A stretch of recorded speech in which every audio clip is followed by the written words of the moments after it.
தமிழர்கள் மத்தியில வந்துட்டு ரொம்ப அடக்கமா அமைதியா வந்து தன்னுடைய பிசினஸ சூப்பர் சக்சஸா கொண்டு போயிட்டு இருக்கிற இந்த சிங்கப்பூர் ஹவுஸ்னு ஏன் பேர் வச்சீங்க? 80ல் வந்து நடந்த ஒரு ஸ்தாபனம் தான் இன்னைக்கு வந்து வளர்ந்து ஒரு ஆலமரம் போல. மெயினாக வந்து ராஜா பிராண்ட் பர்ஃப்யூம்ல ரொம்ப ஃபேமஸ். எல்லா சூப்பர் மார்க்கெட்லையும் வந்து இருக்கிற ஹைப்பர் மார்க்கெட் நெஸ்டோவிலேருந்து மதினாவிலேருந்து எல்லாமே கிடைக்கும். ராஜா பர்ஃப்யூம்ஸ் அது மட்டும் இல்லை, எங்கள்கிட்ட டேரா லொகேஷன் எப்படி கண்டுபிடிச்சீங்க? ஏன்னா இது ஒரு பரபரப்பான ஒரு ஏரியா இது, ஓகேவா? அபாய பார்த்தீங்கன்னாக்கா எங்கள்கிட்ட கிட்டத்தட்ட ஒரு 500 மாடல் இருக்குது. நான் பார்த்தேன்.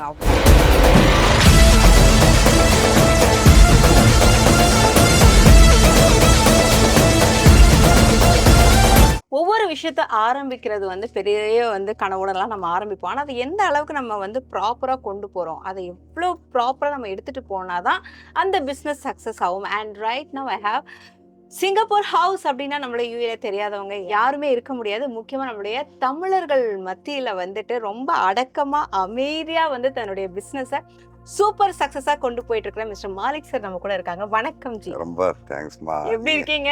நல்லா இருக்கேன் சார். நீங்க வந்ததே ரொம்ப சந்தோஷமா இருக்கு. அதாவது நாங்க வந்தப்போ நீங்க இங்க இருக்கிறத பாக்குறது எங்களுக்கு டபுள் சந்தோஷமா இருக்கு.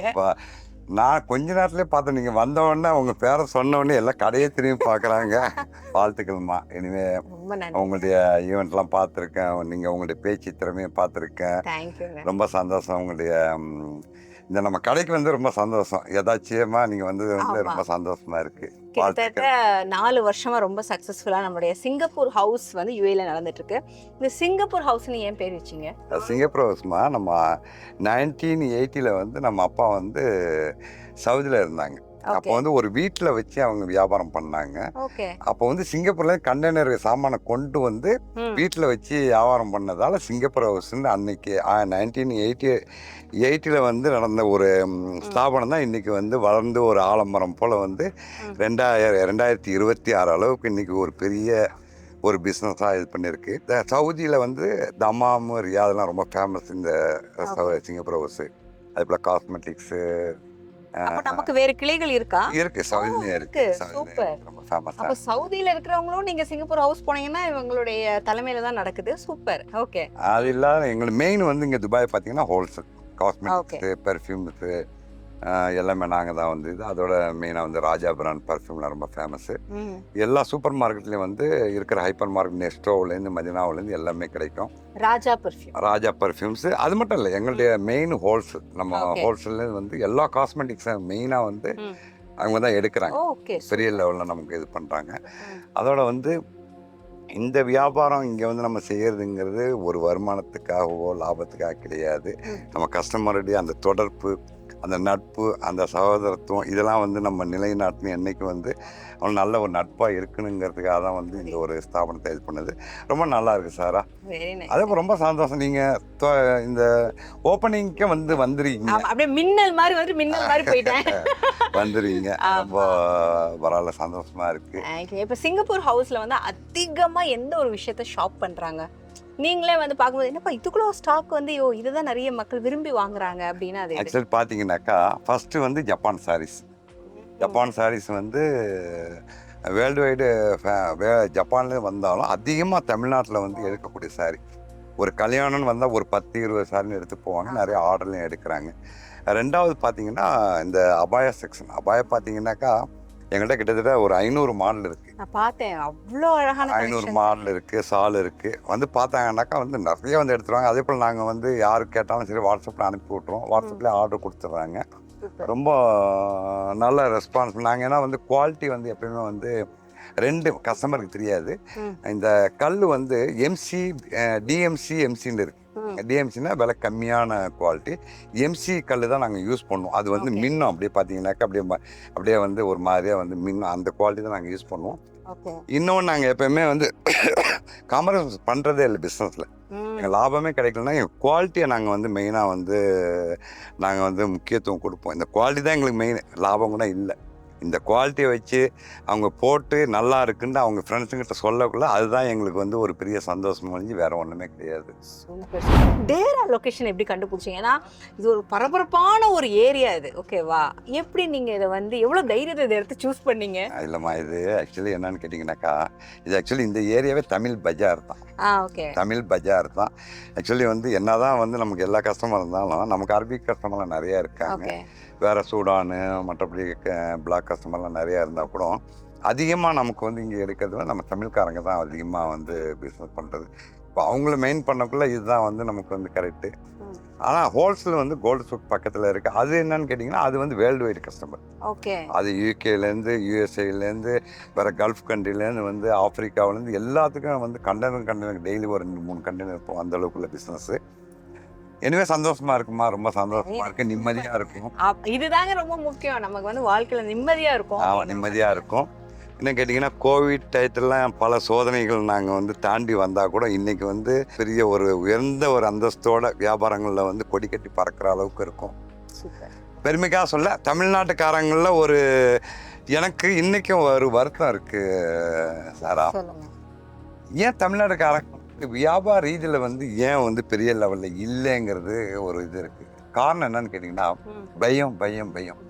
எங்கே காசு போட்டால் நஷ்டமாயிடுவோம்ன்ட்டு. அதெல்லாம் நாங்கள் தாண்டி வர்றதுன்னா நம்ம அப்பா நம்ம சித்தப்பா அவங்களுடைய முக்கியமான அந்த ஒரு இதுதான் முக்கிய காரணம். இதுக்கு முக்கியம்னு பார்த்தீங்கன்னா நம்ம சிந்தா தான் வந்து நம்ம வந்து அவங்க தான் மெயின் ஓனர். அதோட வந்து எங்கள் இதில் வந்து ஒரு முக்கியமான ஒரு பார்ட்னராக இருக்காங்க. அவங்கள வந்து நான் அறிமுகப்படுத்துகிறேன். பர்மாவை சேர்ந்த அபூபக்கர் சித்திக்குண்டோம் அவங்க தௌலத் பீவிண்டோ அவங்க வந்து ஒரு மெயின் பார்ட்னர். அவங்களும் ஒரு எங்களுடைய பார்ட்னரு. இன்னும் எங்களுடைய வியாபாரத்துக்கு அது இன்னும் நல்லா இருந்துச்சு, ரொம்ப நல்லா இருந்துச்சு. இன்னும் ரொம்ப நல்ல மனிதர்கள். அவங்கள பற்றி சொல்லணுன்னா நிறைய வந்து உலகத்துக்கு யாரெல்லாம் வந்து பாதிக்கப்பட்டவங்க அவங்களாம் கோடிக்கணக்கில் வந்து கொடுக்குறவங்க. அதுலயே பறக்கத்து கூட இருந்துச்சு. அந்த பறக்கத்து தான் நீங்களும் நிறைய இருந்துச்சு. அதே போல என்ன சித்தப்பா நம்ம அப்பா அம்மா அவங்களுடைய இது நான் எப்பவுமே வந்து கஸ்டமரோட ரொம்ப எங்கள்கிட்ட வந்து நம்ம கடையில் சொல்றது கூட கஸ்டமர் வந்தாங்கன்னா வியாபாரம் எடுக்கிறாங்க இல்லை அடுத்தது வந்தவங்கன்னா வாங்கன்னு கூப்பிட்ற அந்த பழக்கத்தை நாங்கள் வந்து சௌகரியம் கொண்டு வந்திருக்கோம். அதே போல் வந்தவங்களுக்கு தண்ணியை கொடுத்து இருங்கம்மா உட்காருங்கம்மான்னு சொல்கிற அளவுக்கு நாங்கள் இது பண்ணியிருக்கோம். ஏன்னா வியாபாரம் அடுத்தது நம்ம இதை விட்டு கடையை விட்டு வெளில போகும் நம்மளை பற்றி பெருமைன்ட்டு ஒன்றும் இல்லை. அவங்களுக்கு ஒரு சந்தோஷமாக வந்து இது பண்ணுன்ட்டு வந்து அது ரொம்ப மெயின். இன்னொன்று நமக்கு அப்பாவை பார்த்தீங்கன்னா 60 ஏக்கர் வந்து நம்ம ஊரில் வந்து விவசாயம் பண்ணுறாங்க. கிட்டத்தட்ட ஒரு வருஷத்துக்கு ஒரு ட்ரிப் 50 லட்சம் போட்டாங்கன்னா 30 லட்சம் திரும்பி வரும். அவங்கள்ட்ட கேட்பேன் ஏன் வந்து 50 லட்சம் போகிறீங்க 30 லட்சம் தான் வருதுன்னு. அப்போ சொல்லுவாங்க ஒரு சாதாரண ரோட்டில் போகிற சின்ன ஒரு பறவைகளுக்கு ஒரு உணவு அளித்தா கூட வந்து அது வந்து நமக்கு நன்மையை கடவுள் கொடுக்குறான். 60 ஏக்கர் அந்த இதில் வந்து விவசாயம் பண்ணக்குள்ள அதில் வந்து கோடிக்கணக்கான பறவைகள் வந்து அதை பறவைகள் வந்து இறையை தேடி அதில் வந்து சாப்பிடுது. அப்போ ஒன்றுக்கே அவளுன்னா இந்த 60 ஏக்கரில் வந்து எத்தனை கோடி பறவைகள் வந்து சாப்பிட்டு அந்த ஒரு பறக்கத்து அந்த ஒரு நன்மையின் காரணமாக வந்து நம்ம இன்னைக்கு எவ்வளவுதான் கஷ்டம் வந்தாலும் கோவிடு போல வார் போல எவ்வளவுதான் வந்தாலும் இன்னைக்கு நல்லா இருக்கும். அது ரொம்ப மனசுல வந்து நிம்மதியான ஒரு இது சந்தோஷம். கேட்கவே சந்தோஷமா இருக்கு. சரி, இப்போ துபாயில இப்ப நீங்க சொன்னீங்க எல்லாருமே பயத்தினால வந்து நிறைய பேர் வராம இருக்காங்கன்னு. அது எப்படி அந்த பயத்தை தாண்டி அவங்க எப்படி வரலாம்? ஒரு பிசினஸ் ஆரம்பிக்கும் போது அவங்க மனசுல இருக்க வேண்டியது ஒரு தைரியம். அதை கடந்து அவங்க யோசிச்சு எப்படி களத்துல இறங்கலாம்? ஒன்று 2 விஷயம் இருக்குமா. ஒரு கடல், ஓகே, கடலில் வந்து போய் நிற்கக்குள்ள சில பேர் வந்து கடல் அந்த அலையை பார்த்து ஓடி வெளில ஓடியாந்துடுறாங்க. சில பேர் அதே பேர் அந்த அலையை பார்த்து வந்து நீஞ்சி அப்படியே இது பண்ணி சுற்றி காலை வச்சுக்கிட்டு பயப்படா இருக்காங்க. அந்த 2வது வகை தான் வந்து வியாபாரம். ஃபஸ்ட்டு பயந்தாங்கன்னா அதில் ஒன்றும் பண்ண முடியாது. அதில் வந்து கண்டிப்பாக வந்து அதில் நஷ்டம் ஏற்பட்டுரும். அவங்க துணிச்சல் தான். இன்னொன்று நான் சொன்னேன்னாக்கா நம்ம வியாபாரத்தில் நிறைய பேர் வந்து ஒரு வியாபாரத்துக்கு எப்படியே குறைஞ்சது ஒரு 3 வருஷம் ஆகும் சாரா. இவங்க என்ன பண்ணுவாங்க, திறப்பாங்க, ஒரு 6 மாதத்துல சரியில்லைன்னு போட்டு போயிடுவாங்க. அது நம்ம ஆளுங்கள்ட்ட நிறைய இருக்குது. அதையும் தாண்டி அனுசரித்து எல்லாத்தையும் ஒரு இது பண்ணி வரக்குள்ளதான் அந்த வெற்றியை வந்து தேட முடியுங்கிறது என்னுடைய கருத்து. ரொம்ப முக்கியமாக கோவிடை கடந்து வந்தோம். திடீர்னு வந்தால் ஒரு வார் சிச்சுவேஷன் வந்தது. இது நீங்கள் வந்து எப்படி கிராஸ் பண்ணி வந்தீங்க? இதை எப்படி ஹேண்டில் பண்ணீங்க? சார் அது ரொம்ப அற்புதமான கேள்வி, எல்லாம் தெரிஞ்ச கேள்வி. இப்போது கோவிட் வந்துச்சு. கோவிடில் வந்து பலவிதமான கஷ்டங்கள் இது பண்ணிச்சு. அப்போ கவர்மெண்ட் வந்து நல்லா சப்போர்ட் பண்ணாங்க.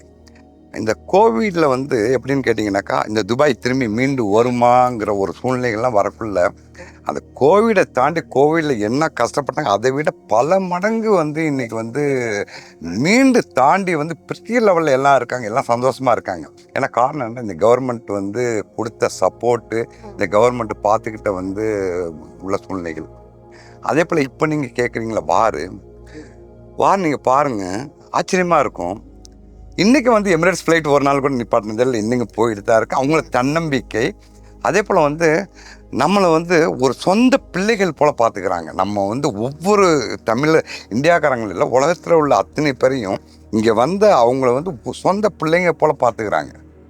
ஒரு தாய் எப்படி பார்ப்பாங்களோ, ஒரு தகப்பனை எப்படி பார்ப்பாங்களோ, அதே போல் அந்த நம்ம இந்த மக்களை வந்து பார்க்கக்குள்ள நமக்கு ஒரு சந்தோஷமாக இருக்குது. எந்த விதத்தில் நம்ம வந்து துபாயில் வந்து நமக்கு யாருமே வந்து கஷ்டப்படல, எல்லாமே நல்லா இருக்காங்க, சந்தோஷமாக இருக்காங்க. சில காலங்களில் ஒரு மாதம் வந்து ஊருக்கு போயிட்டு வந்தாங்க, எல்லாமே கம்மியாக நல்லா இருக்குது, யாருக்கும் இந்த பிரச்சனை இல்லை. இன்னும் கேட்டிங்கன்னா இந்த நாட்டுடைய ஆட்சியாளருக்கு, இந்த எல்லா அதிபருக்கு, இந்த நாட்டுடைய இது எல்லாத்துக்கும் நம்ம வந்து கண்டிப்பாக வந்து உலக மக்கள் அத்தனை பேரும் வந்து நன்றி செலுத்தணும். குறிப்பாக நம்ம இந்திய மக்கள், குறிப்பாக நம்ம தமிழ்நாட்டு மக்களை வந்து கண்டிப்பாக வந்து நம்ம நன்றி சொல்லி ஆகணும். காரணம் என்ன, அவ்வளோ அற்புதமாக பார்த்துக்கிறாங்க, சந்தோஷமாக இருக்குது. யாருமே ஒரு வேளை சாப்பாட்டுக்கு வழியில் இல்லை, அத்தனை பேரும் வந்து கண்ணியமான முறையில் வாழ்கிறாங்க. இந்த உலகத்தில் வந்து வாழ்கிறதுலேயே அற்புதமான ஒரு சொல்லணும், இந்த உலகத்தின் ஒரு சொர்க்கண்டாக்கா அது நம்ம துபாயை தான் நான் கண்டிப்பாக சொல்லுவேன். அந்த சொர்க்கத்தில் வந்து எல்லா மக்களும் வந்து நல்லா அனுபவிக்கிறாங்கங்கிறது என்னுடைய கருத்து. ரொம்ப நன்றி, எல்லாத்துக்குமே நான் நன்றி தெரிவிக்கிறேன். கண்டிப்பாக இது நிறைய பேருக்கு உபயோகமாக இருக்கும்னு நினைக்கிறேன். அண்ட் இவ்வளோ நேரம் எங்கள் கூட வந்து, அதாவது இந்த கடையில் வந்து நீங்கள் சொன்ன மாதிரி அந்த விருந்தோம்பலுக்கு ரொம்ப நன்றி. நீங்கள் மட்டும் இல்லை, ஒவ்வொரு ஸ்டாஃப்ஸையும் அவ்வளோ ஸ்வீட், அவ்வளோ ஒரு சிரிப்பு, ஒரு புன்னகையோடு இருந்தாங்க. அண்ட் உங்கள் நேரத்தை ஒதுக்கி எங்களுக்கு தந்ததுக்கு ரொம்ப நன்றி. ரொம்ப சந்தோஷம்.